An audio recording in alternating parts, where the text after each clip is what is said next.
Mehdi Nedir, bonjour. Bonjour, Alors, président de SOS Racisme sur Béziers, tout à fait. 21 ans. Oui, Je peux te tutoyer? avec plaisir. Voilà. C'est étonnant ce parcours parce que déjà président de SOS Racisme depuis 2 ans déjà. Qu'est-ce qui fait on a ce parcours si jeune? Il y a des convictions, il y a une volonté d'avancer. C'est pourquoi? Alors, depuis l'enfance, des convictions chevillées au corps et la volonté de s'approprier les luttes qui sont importantes dans la société, donc défendre les valeurs d'ouverture, de tolérance. Militant déjà très jeune. Bien sûr, Ouais. donc déjà au lycée, j'étais représentant de mes camarades dans des instances nationales comme le Conseil national de la vie lycéenne, où je pouvais échanger avec le ministre de l'Éducation sur différentes thématiques qui font l'actualité des lycéens, notamment la réforme du baccalauréat. Donc l'engagement très tôt. Pourquoi SOS Racisme? Alors SOS Racisme pour défendre les citoyens qui sont victimes de discrimination. Ces discriminations peuvent être raciales, ethniques, homophobes ou sexistes. C'est Et vaste. Le effectivement, racisme, oui, c'est la haine de l'autre en fait. bien sûr, bien Voilà. sûr, Et donc voilà pourquoi. Alors des études aussi à côté, hein, des études de droit, effectivement, je crois. Hein. oui, tout à fait. Voilà. Tout à fait. Donc un cursus en droit qui aussi s'articule avec les actions de l'association, notamment au niveau juridique, puisqu'on a un pôle juridique de l'association qui reçoit de nombreux appels. On aide des victimes à porter plainte, on se constitue partie civile, et c'est très important aussi d'apporter une assistance juridique aux victimes qui très souvent soit ignorent leurs droits ou ont du mal à les faire valoir. Alors sur Béziers, en local, comment ça se passe SOS Racisme? C'est-à-dire vous avez des demandes locales, des combats. Je sais que tu en as mené des combats. Bien sûr, On peut bien en sûr. citer. Voilà.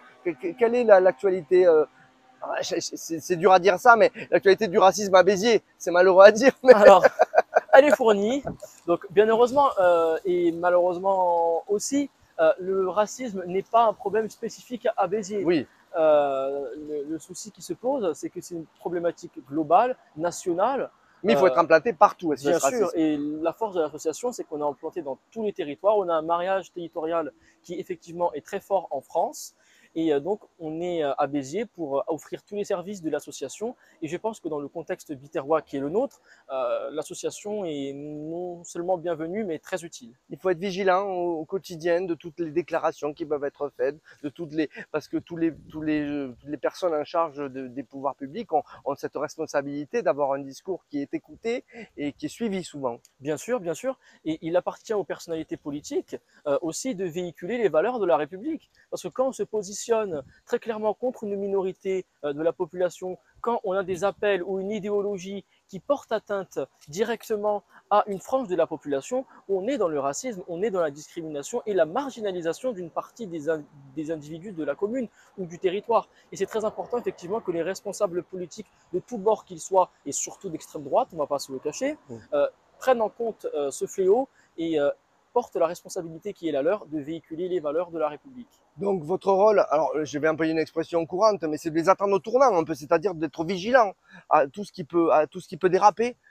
Alors, on n'est pas là à chercher la petite phrase ou Oui. à effectivement faire la police, mais on a beaucoup de signalements qui nous remontent et on peut aussi observer ce qui se passe par exemple sur Facebook. Donc, on a des commentaires haineux qui sont distillés sur des posts, par exemple de la municipalité, qui ne sont pas modérés. Et ça, c'est très important parce que légalement parlant, donc dans la loi, le modérateur doit veiller à ce que le contenu sur la page soit conforme au droit. Et si jamais il y a des propos qui ne sont pas censurés, eh bien, l'auteur du poste peut être poursuivi en justice. Donc, c'est plein de choses comme ça auxquelles les politiques doivent être vigilants. C'est très important.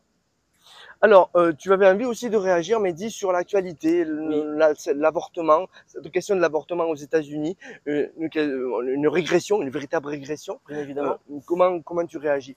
Alors, vous évoquiez plutôt la nécessité et la raison pour laquelle je m'étais engagé, tout simplement parce que les droits, malheureusement, ne sont jamais acquis. Voilà. Et on le voit aux États-Unis. On se dit on Bien progressera sûr, toujours. Non, on peut non. toujours régresser hein, C'est une si fausse on n'est pas croyance. vigilant. Et d'ailleurs, la nouvelle Assemblée nationale en est une preuve. 89 députés Rassemblement national. Ça montre que demain, l'état de droit peut être remis en cause. Les libertés individuelles peuvent être remises en cause. Et on le voit aux États-Unis, la Cour suprême a effectué un revirement de jurisprudence qui ouvre la possibilité pour les États d'annuler, voire d'interdire les IVG sur leur sol, vu que ce droit a été déconstitutionnalisé.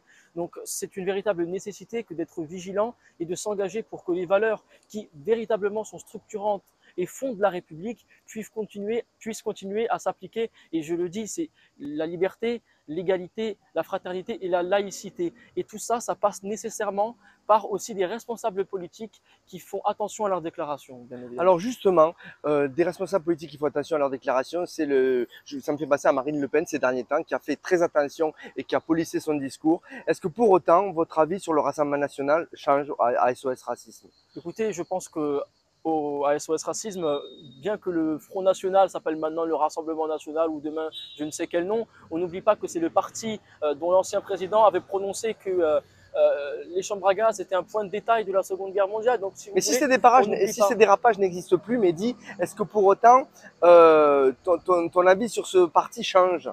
Ces dérapages sont de plus en plus rares maintenant qu'il n'y a plus le père, le patriarche de ce parti. Alors effectivement, on a un discours de plus en plus policé au sein du Rassemblement national, et c'est ce qui fait d'ailleurs que ce parti attire malheureusement certaines personnes. Alors on le dit, les électeurs au Front National ne sont pas tous des racistes, et bien évidemment, Oui.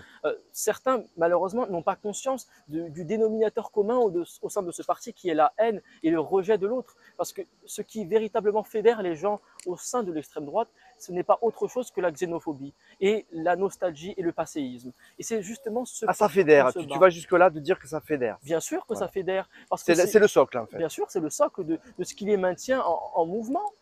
Pour autant qu'ils puissent être en mouvement, à part prêcher la haine. Mais ce qui véritablement Après, maintient... c'est le mécontentement, beaucoup qui fédèrent Alors aussi. oui, ils captent, sans Ils rentrer captent, dans la oui, sociologie électorale, Ouais. je pense que ces partis-là attrapent un peu le mécontentement et disent, oui, nous, si demain on est aux responsabilités, on fera autrement. Mais ça serait bien aussi de voir, demain, s'ils étaient en responsabilité, comment ils feraient.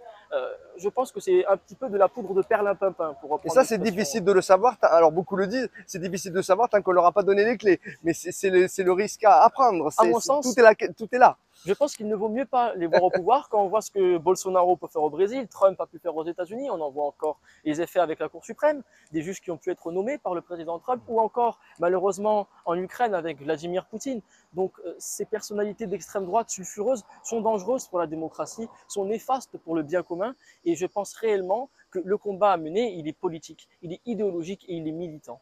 Et c'est ce pourquoi on se bat. Donc les valeurs qu'on veut défendre, elles sont à l'opposé, diamétralement opposées de tout ce que ces partis peuvent défendre et prôner. Nous, on est dans l'humain et dans l'universalisme, c'est très important. On est tous, quelque part, des citoyens, frères et sœurs. Et Tous au même niveau. voilà, Hein. bien sûr, on est tous Libre et égaux en droit. Hein.